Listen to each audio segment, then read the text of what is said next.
विज्ञान हमें अक्सर ये बताता है कि हमारा ये जो ब्रह्मांड है ना, ये नितांत खाली है। हाँ, बिल्कुल, एक असीम खालीपन है। वही तो, मतलब सितारों और ग्रहों के बीच एक असीम निर्वात है जहां कुछ भी नहीं है। और सच कहूं तो ये सोचकर एक अजीब सी शांति महसूस होती है कि चलो कहीं तो एक खुली और शांत जगह मौजूद है। सही बात है। लेकिन जरा सोचिए, क्या हो अगर ये पूरी धारणा ही गलत हो। आज की इस गहन चर्चा में हम जिस स्रोत सामग्री पर बात करने वाले हैं, जो कि आचार्य श्री विद्यासागर जी महाराज के प्रवचनों पर आधारित है, वो विज्ञान के इस नजरिए को पूरी तरह से पलट देती है। वाकई, और ये स्रोत सामग्री जैन ब्रह्मांड विज्ञान की बात करती है, जिसे लोकाकाश कहा गया है। और सबसे चौंकाने वाली बात यह है कि उस वर्णन के अनुसार ये ब्रह्मांड खाली नहीं है, बल्कि ये सूक्ष्म जीवों और तत्वों से इतना खचाखच भरा हुआ है कि मतलब सुई की एक नोक के बराबर भी जगह खाली नहीं है। ये एक ऐसा विरोधाभास है जो सच में हमारी सोचने की दिशा बदल देता है। बिल्कुल बदल देता है। क्योंकि हमारी आम धारणा यही है कि अंतरिक्ष एक असीम खालीपन है, लेकिन यहाँ लोकाकाश की जिस अवधारणा का जिक्र है, वो ये स्थापित करती है कि अस्तित्व के हर सूक्ष्म हिस्से में, हर कोने में जीवन या कोई न कोई तत्व मौजूद है। और यहीं से एक बड़ा सवाल उठता है। हाँ, एक बहुत बड़ा मनोवैज्ञानिक और दार्शनिक संकट खड़ा हो जाता है। संकट ये है कि यदि बाहर कोई जगह खाली है ही नहीं, यदि हर तरफ एक अदृश्य भीड़ है, तो फिर एक आम इंसान अपने जीवन में शांति और सुकून कहाँ से खोजेगा? क्या बात है। और यही वो मौलिक प्रश्न है जिसकी पड़ताल आज हमें इस डीप डाइव में करनी है। जब दुनिया बाहर से इतनी भरी हुई है, जब हम सभी का जीवन भागदौड़ और मानसिक उथल-पुथल से अटा पड़ा है, तो शांति का वो स्थान आखिर कहाँ मिलेगा? और मजे की बात यह है कि स्रोत सामग्री इस जटिल समस्या का समाधान बहुत ही गहरे लेकिन हमारे रोजमर्रा के जीवन से जुड़े रूपकों के माध्यम से देती है। हाँ, जैसे वो बस वाला उदाहरण। बिल्कुल। इस असीम भीड़ की तुलना दैनिक जीवन की एक बहुत ही परिचित स्थिति से की गई है। कल्पना कीजिए कि कोई व्यक्ति किसी खचाखच भरी हुई बस या रेलगाड़ी में सफर कर रहा है, जहां पैर रखने की भी जगह नहीं होती। सही कहा, वहां बैठने की जगह नहीं है, इंसान लगातार धक्के खा रहा है और उसे खड़े खड़े ही अपनी लंबी यात्रा पूरी करनी पड़ रही है। और मुझे लगता है कि उस बस या रेलगाड़ी की स्थिति केवल एक भौतिक संघर्ष नहीं है ना? एकदम सही। मैं मानती हूँ कि वो हमारे संपूर्ण जीवन का एक सटीक आईना है। लोकाकाश की उस असीम भीड़ में इंसान भी मानो उसी तरह से धक्के खा रहा है। और स्रोत में जो एक बहुत ही मार्मिक बात कही गई है, वो मुझे बहुत गहराई तक छू गई कि हर इंसान अपनी कथा सुनाने में व्यस्त है। हाँ, वो कथा और व्यथा वाला हिस्सा। बिल्कुल। लोग सोचते हैं कि वे अपनी कहानी दुनिया को बता रहे हैं, लेकिन अगर गहराई से देखा जाए तो वो कथा वास्तव में सिर्फ एक व्यथा है। मतलब सिर्फ एक पीड़ा है। हाँ, वो केवल उनका दुख है, उनका संघर्ष है। हर व्यक्ति अपनी व्यथा का बोझ लिए इस खचाखच भरे ब्रह्मांड में जगह बनाने की जद्दोजहद कर रहा है। लेकिन जरा सोचिए, जब हर कोई अपनी ही व्यथा सुनाने में लगा है, तो सुनने वाले के लिए जगह ही कहाँ बचती है? कहीं नहीं। यहीं पर स्रोत सामग्री एक बहुत ही अचूक और व्यावहारिक सूत्र देती है। सूत्र है शांति बनाए रखना और रिक्त यानी खालीपन का सृजन करना। रिक्त का सृजन करना। हाँ, इसमें सुझाव दिया गया है कि व्यक्ति को अपने जीवन में और यहाँ तक कि अपने पेट में भी 4 आना यानी 25% स्थान हमेशा खाली रखना चाहिए। अब देखिए, भोजन के संदर्भ में तो ये समझ आता है। मैं समझ सकता हूँ कि पेट पूरा भर लेने से शरीर की ऊर्जा केवल उसे पचाने में ही खर्च हो जाती है और इंसान को आलस से घेर लेता है। बिल्कुल, वो तो शारीरिक बात हो गई। लेकिन मानसिक और आध्यात्मिक स्तर पर इस खालीपन का क्या मैकेनिज्म है? मतलब जैसे एक कंप्यूटर की हार्ड ड्राइव पूरी तरह भर जाने पर वो हैंग हो जाता है, क्या वैसा ही कुछ है? ये रिक्त का विज्ञान इंसान को शांति कैसे देता है? बहुत अच्छा सवाल है। इस तंत्र को समझने के लिए हमें ऊर्जा और चेतना के स्वभाव को देखना होगा। भौतिक शरीर की तरह ही हमारा मन भी एक सीमित क्षमता के साथ काम करता है। सही है।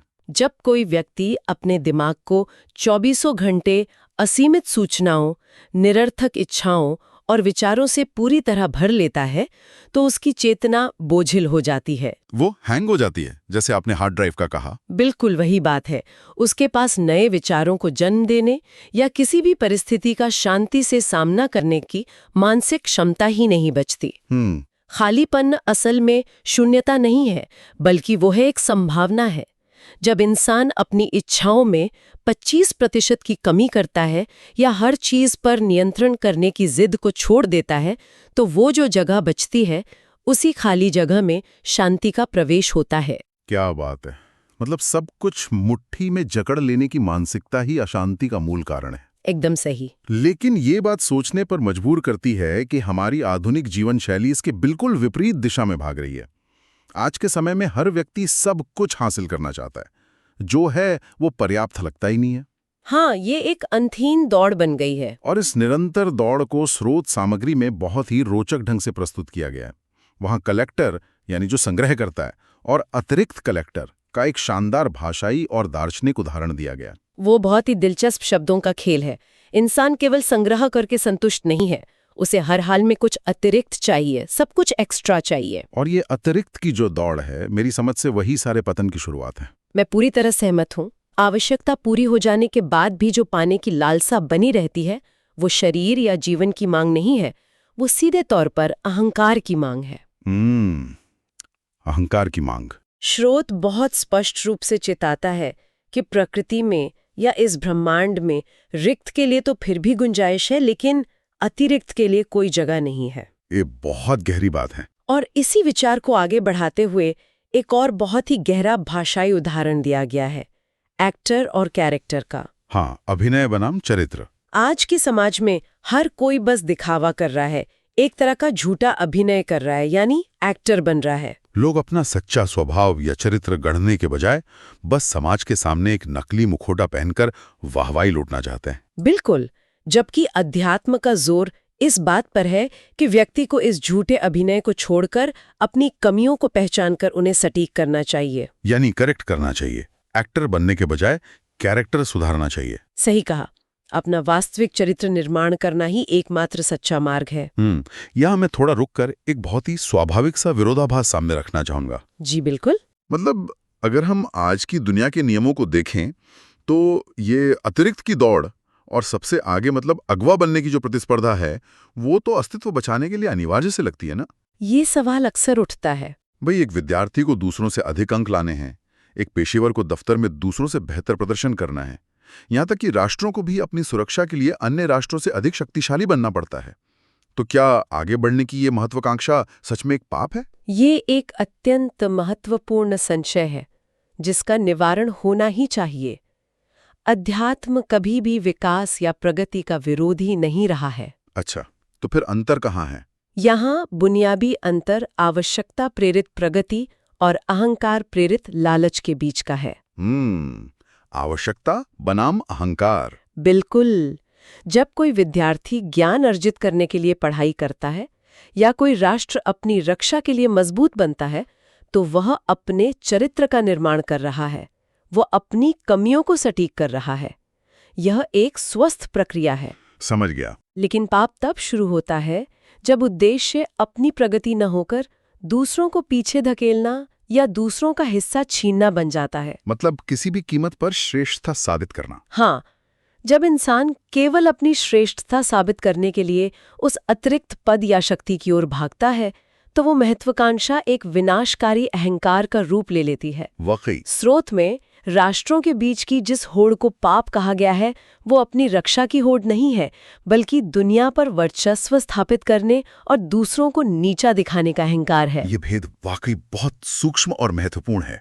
खुद को निखारना अलग बात है और दूसरों को रौंद कर आगे निकलना बिल्कुल अलग। एकदम सही। और जो व्यक्ति इस अहंकार से ग्रसित होकर उस अंधी दौड़ में शामिल हो जाता है, उसके अंतिम परिणाम का जो चित्र स्रोत में खींचा गया है, वो सच में रोंगटे खड़े कर देने वाला है। हाँ, कर्मभूमि की फिसलन वाला हिस्सा। बिल्कुल। हमारे इस संसार को, जिसे जैन ब्रह्मांड विज्ञान में ढाई द्वीप या मनुष्य लोक कहा गया है, उसे एक अत्यधिक फिसलन भरी जगह के रूप में दर्शाया गया है। यह मनुष्यलोक वास्तव में कर्मभूमि है। कर्मभूमि का अर्थ है वह स्थान जहां प्राणी जो भी कृत्य करता है, उसका सीधा असर उसके भविष्य के कर्मों पर पड़ता है। यहाँ कदम कदम पर प्रलोभन है, मोह है और अहंकार है। इसी को फिसलन कहा गया है। और इस फिसलन को समझाने के लिए जो रूपक इस्तेमाल किया गया है, वो जीवन की एक बहुत ही आम सी स्थिति से जुड़ा है। बताया गया है कि जो लोग अति आत्मविश्वास में चूर होकर असावधानी से दोनों जेबों में हाथ डालकर चलते हैं, वे निश्चित रूप से घिरते हैं। यह जेब में हाथ डालकर चलना कोई सामान्य शारीरिक क्रिया नहीं है।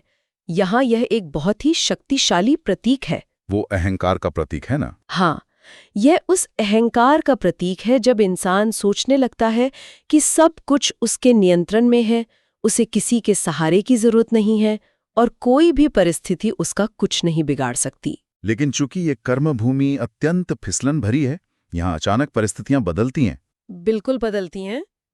और जब जीवन में अचानक कोई झटका लगता है, तो क्योंकि उस अहंकारी व्यक्ति ने अपने ही हाथों को अहंकार की जेबों में बांध रखा था, वो खुद को संभालने का अवसर ही नहीं पा पाता। वो सीधे मुंह के बल गिरता है और उसके हाथ चूर चूर हो जाते हैं। यह अहंकार के पतन का एक अछूत प्राकृतिक नियम है।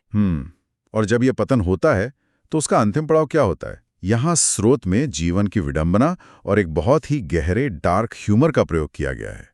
वो अंतिम पड़ाव है श्मशान, जो कि जीवन का सबसे बड़ा सच है। बिल्कुल। अक्सर लोग श्मशान को एक डरावनी, सुनसान जगह मानते हैं जहां कोई भी अपनी इच्छा से नहीं जाना चाहता। लेकिन यहां उसे सुनसान नहीं बल्कि सुमशान कहा गया है। एक ऐसा स्थान जो व्यक्ति की हर चीख, हर दौड़ और हर अहंकार को खामोश कर देता है। और वहां का जो अघोषित स्वागत संदेश स्रोत में बताया गया है, वो भीतर तक झकझोर देता है। वो संदेश है, आइए आपका नामो निशान हम समाप्त कर देंगे। ये मृत्यु का वो कठोर सत्य है जिसे इंसान जीवन भर झुटलाने की कोशिश करता है। व्यक्ति अपना पूरा जीवन केवल एक नाम कमाने, अपनी एक अलग पहचान बनाने और दुनिया पर अपना निशान छोड़ने में खपा देता है। उसी अतिरिक्त की दौड़ में। हाँ, वो उस दौड़ में इसलिए भागता है ताकि इतिहास उसे याद रखे। लेकिन प्रकृति के नियम बिल्कुल अलग हैं। उस सुमशान की अग्नि में कोई भेदभाव नहीं है। वो सब कुछ राख कर देती है। बिल्कुल, वो इंसान के जीवन भर के बनाए हुए दिखावे, उसके झूठे अभिनय और उसके नामो निशान को एक झटके में राख कर देती है। यह इस बात का बोध है कि भौतिक दुनिया में अपने अहंकार की इमारतें खड़ी करना कितना निरर्थक है। वाकई। और शमशान की उस अग्नि से एक और बहुत ही सुंदर और गहरा भाषाई दर्शन जुड़ता है। ये दर्शन ईर्ष्या या जलन की भावना को लेकर है। वो जलन और जल वाला शब्द खेल। हाँ, स्रोत कहता है कि जीवन में कभी जलन नहीं रखनी चाहिए। लेकिन बात सिर्फ ईर्ष्या ना करने की सलाह तक सीमित नहीं रहती। शब्दों के भीतर छुपे अर्थ को निकालते हुए बताया गया है कि यदि हम जलन शब्द में से केवल न अक्षर को हटा दें तो पीछे सिर्फ जल बचता है। ये एक बहुत ही अद्भुत संश्लेषण है ना? एक तरफ वो जलन है जो इंसान को भीतर ही भीतर राख कर देती है, और दूसरी तरफ वो जल है जो शीतलता, शांति और जीवन का प्रतीक है। मैं बता रही हूँ, न अक्षर यहाँ नकारात्मकता का प्रतीक है। ईर्ष्या या जलन का स्वभाव ही ऐसा है कि वो उस व्यक्ति को सबसे पहले जलाती है जिसके मन में वो पैदा होती है। सही बात है। जब इंसान हर समय दूसरों से अपनी तुलना करता है, दूसरों की सफलता देखकर कुढ़ता है, तो वो अपनी ही शांति को भस्म कर रहा होता है। लेकिन जैसे ही व्यक्ति उस नकारात्मकता को, उस होड़ को अपने भीतर से निकाल फेंकता है, इतनी फिसलन है, इतनी ईर्ष्या और जलन है, तो स्वाभाविक रूप से ये प्रश्न उठता है कि क्या अस्तित्व में कोई ऐसी अवस्था या कोई ऐसा स्थान भी है जहां ये निरंतर संघर्ष थम जाता है, जहां कोई दुख या प्रतिस्पर्धा नहीं है? बिल्कुल है। और स्रोत सामग्री इसका उत्तर भोग भूमि के विस्तृत वर्णन के माध्यम से देती है। भोग भूमि? हाँ, जैन ब्रह्मांड विज्ञान में भोग भूमि एक अत्यंत विशिष्ट अवधारणा है। कर्म भूमि में इंसान को सुख पाने के लिए निरंतर कर्म करना पड़ता है, संघर्ष करना पड़ता है। लेकिन भोग भूमि एक ऐसी आदर्श अवस्था है जहां कोई शारीरिक या मानसिक दुख नहीं होता।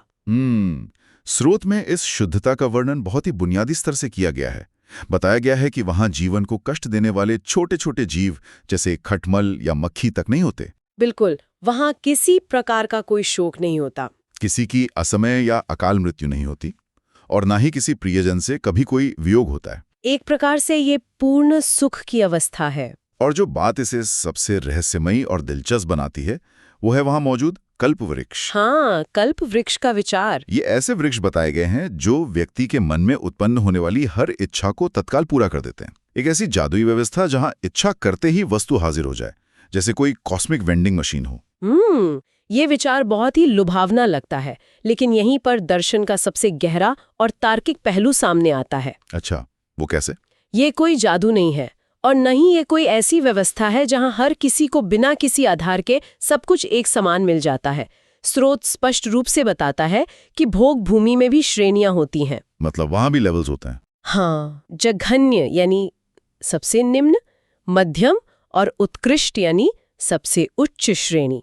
कल्प वृक्ष हर व्यक्ति को उसके स्तर के अनुसार ही फल देते हैं। यार यही वो बिंदु है जो मुझे सबसे ज्यादा चौंकाता है। अगर भोग भूमि एक आदर स्थान है तो फिर वहां ये भेदभाव क्यों?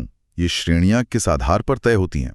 क्या वहां कोई बाहरी शक्ति बैठकर न्याय कर रही है? नहीं, वहां कोई बाहरी न्यायाधीश नहीं है। तो फिर ये पूरी व्यवस्था विशुद्ध रूप से कर्म के अर्थशास्त्र पर आधारित है। इसे कार्य और कारण यानी कॉज एंड इफेक्ट का वैज्ञानिक नियम समझना चाहिए। Cause and effect. भोग भूमि में किसी व्यक्ति को कल्पवृक्ष से क्या प्राप्त होगा, ये इस बात पर निर्भर करता है कि उसने अपने पिछले जीवन यानी कर्म भूमि में कौन से कर्म किए थे और किस भावना के साथ किए थे। ओहो। उदाहरण के लिए, दान देना एक उत्तम कर्म है, लेकिन यदि दान देते समय उस व्यक्ति के मन में कोई खोट थी, कोई लालच था या सिर्फ समाज में अपना नाम चमकाने का अहंकार था, तो वो कल्प वृक्ष उसे जो फल देगा उस फल में भी खोट होगी। का अपना कर्म और उसकी नियति ही वो बीज है जो भोग भूमि में जाकर कल्प वृक्ष के फल का रूप लेता है। बिल्कुल सटीक कहा आपने। यह एक बहुत ही सशक्त विचार है कि हमारे भीतर की भावनाएं ही हमारी बाहरी वास्तविकता का निर्माण करती हैं। अगर हमारे कर्म शुद्ध नहीं है तो कोई भी जादुई व्यवस्था हमें पूर्ण सुख नहीं दे सकती। सही बात है। अच्छा, अब अगर हम इस कर्म और शुद्धता की यात्रा के सबसे चरम, सबसे भव्य बिंदु की ओर बढ़ें, तो वो क्या है? वो भोग भूमि नहीं है। नहीं, वो भोग भूमि नहीं है। स्रोत के अनुसार शुद्धता का सबसे महान उत्सव महान आत्माओं यानी तीर्थंकरों का जन्म है। वाकई, यहाँ पंचकल्याणक महोत्सव का एक अत्यंत विशद और अलौकिक वर्णन किया गया है। तीर्थंकर वे महान आत्माएं हैं जिन्होंने अपने सभी बंधनों और कर्मों को पूरी तरह से काट दिया है। उनके जीवन के 5 प्रमुख मांगलिक प्रसंगों को पंचकल्याणक कहा जाता है। इसमें उनके जन्म का प्रसंग सबसे अधिक उल्लास से भरा होता है। स्रोत में वर्णन है कि स्वर्ग के राजा सौधर्म इंद्र स्वयं धरती पर आते हैं और भगवान का अभिषेक करते हैं। और ये अभिषेक कोई साधारण प्रक्रिया नहीं है। सौधर्म इंद्र 108 कलशों से भगवान का अभिषेक करते हैं और इसके लिए साधारण जल का प्रयोग नहीं होता। इसके लिए क्षीर सागर के जल का उपयोग किया जाता है। क्षीर सागर, जिसका अर्थ है दूध के समान मधुर और अत्यंत पवित्र सागर। इस पूरे वर्णन के पीछे एक बहुत ही गहरा आध्यात्मिक संकेत है। क्षीर सागर की शीतलता और मिठास उस पूर्ण शांति का प्रतीक है जो जलन को छोड़कर जल बनने के बाद प्राप्त होती है। बिल्कुल। लेकिन यहाँ सबसे बड़ा सवाल ये उठता है कि ऐसे महान तीर्थंकर जो अस्तित्व की सबसे बड़ी संपदा हैं, वे किसके घर जन्म लेते हैं? उनका आगमन कहाँ होता है? ये हिस्सा स्रोत सामग्री का शायद सबसे प्रभावशाली हिस्सा है। मुझे भी ऐसा ही लगा। आज के समय में लोगों को लगता है कि धन और सत्ता से दुनिया की हर चीज खरीदी जा सकती है। लोग बड़ी बड़ी बोलियां लगाते हैं, ये सोचकर कि लाखों ले लो, लेकिन हमें सम्मान या धर्म का फल मिल जाए। हाँ, लेकिन स्रोत एकदम 2 टूक लहजे में इस बात को नकारता है। तीर्थंकर उनके आंगन में नहीं आते जो धन का अहंकार दिखाते हैं। बिल्कुल नहीं। वे केवल उनके यहाँ आते हैं जिनके मन में पूर्ण वैराग्य होता है। वैराग्य का अर्थ है अपनी सभी इच्छाओं और इंद्रियों के विषयों पर पूर्ण नियंत्रण, है ना? जी। जो व्यक्ति उस अतिरिक्त की दौड़ से पूरी तरह बाहर निकल चुका है, जिसने दुनिया को मुट्ठी में बांधने की जिद छोड़ दी है और जो पूरी तरह से रिक्त होने का साहस कर पाया है, केवल वही आत्मा इस सर्वोच्च फल की अधिकारी बनती है। और इसी फल को दर्शाने के लिए हम अपनी परंपराओं में श्रीफल यानी नारियल अर्पित करते हैं। ये कोई अंधा कर्मकांड नहीं है। बिल्कुल नहीं। नारियल को बाहर से छीलकर उसके कठोर आवरण को हटाना पड़ता है, तब जाकर भीतर का शुद्ध और कोमल हिस्सा प्राप्त होता है। और स्रोत के अनुसार ये श्रीफल वास्तव में मोक्ष फल का प्रतीक है। मोक्ष फल? हाँ, यह इस बात का संकल्प है कि हमें अपने जन्म मरण के बंधनों से और अपने विकारों से मुक्ति चाहिए। और मोक्ष ही अस्तित्व का अंतिम लक्ष्य है। यह वह अवस्था है जहाँ कोई व्यथा नहीं बचती। लेकिन इस मोक्ष फल को पाने के लिए एक अंतिम और सबसे कड़ी चेतावनी स्रोत में दी गई है। वो चेतावनी क्या है? अभिमान ठेऊ नका। अभिमान ठेऊ नका मतलब अपने भीतर कभी भी अभिमान या अहंकार को मत पनपने दो, बिल्कुल। क्योंकि अभिमान वो भारी पत्थर है जो हमें इस कर्म भूमि की फिसलन में हमेशा नीचे की ओर खींचता है। जब तक भीतर अहंकार का शोर रहेगा, तब तक क्षीर सागर की वो मधुर शांति भीतर कैसे प्रवेश कर पाएगी? एकदम सही बात है। अहंकार हमें सिकोड़ता है, हमें भारी बनाता है, जबकि शांति का स्वभाव विस्तार और हल्कापन है। तो इस पूरी यात्रा और गहन चर्चा का सार यही निकलता है कि हमें अपनी उस जीवन कथा को बदलना होगा जो सिर्फ दुखों और शिकायतों की व्यथा बनकर रह गई है। जी। हमें यह समझना होगा कि दूसरों से आगे निकलने और जरूरत से ज्यादा बटोरने की जो अतिरिक्त अंधी दौड़ है, जी। वो केवल विनाश की ओर ले जाती है। हमें समाज के सामने झूठा अभिनय करने के बजाय अपनी कमियों को ठीक करके अपना सच्चा आचरण और चरित्र विकसित करना होगा। बिल्कुल। दूसरों से ईर्ष्या करके भीतर ही भीतर जलने के बजाय अपने मन से उस नकारात्मकता को निकालकर एक शांत और शीतल जल के समान बनना होगा। वाकई ये प्राचीन आध्यात्मिक ज्ञान कोई ऐसी चीज नहीं है जो सिर्फ मंदिरों या ग्रंथों तक ही सीमित रहे। अगर हम इसे गहराई से देखें तो ये आज के तनावपूर्ण दिखावे से भरे और भागदौड़ वाले जीवन के लिए एक अत्यधिक व्यवहारिक मार्गदर्शन है। हाँ, एक तरह का मैनुअल है। बिल्कुल। यह सिखाता है कि कैसे अपने खुद के कर्मों की जिम्मेदारी लेनी है, क्योंकि हमारी नीयत में जैसी खोट होगी, हमारी नियति भी वैसी ही बनेगी। सही कहा। और अब इस चर्चा के बिल्कुल अंत में श्रोताओं के लिए एक विचार है जिस पर कुछ देर शांति से मंथन करना आवश्यक है। हमने शुरुआत में देखा था कि ये ब्रह्मांड, ये लोकाकाश पहले से ही पूरी तरह से भरा हुआ है। सुई के नोक के बराबर भी जगह नहीं है। हाँ, तो जब ये दुनिया पहले से ही इतनी भरी हुई है, तो शायद हमारा असली उद्देश्य इसमें जबरदस्ती अपना कोई अतिरिक्त स्थान घेरने की कोशिश करना नहीं है। बहुत गहरी बात है। शायद हमारा अस्तित्व इस बात में है कि हम इस असीम भीड़ में अपना एक सटीक और सहज आकार खोजने, जहां हमें किसी से टकराना ना पड़े। और सबसे महत्वपूर्ण बात, हम अपने भीतर कम से कम इतना खालीपन जरूर बचाए रखें कि ब्रह्मांड की असली शांति, वो क्षीर सागर की अलौकिक शीतलता, उसमें आसानी से प्रवेश कर सके। उस खालीपन से घबराएं नहीं, उसका जश्न मनाएं।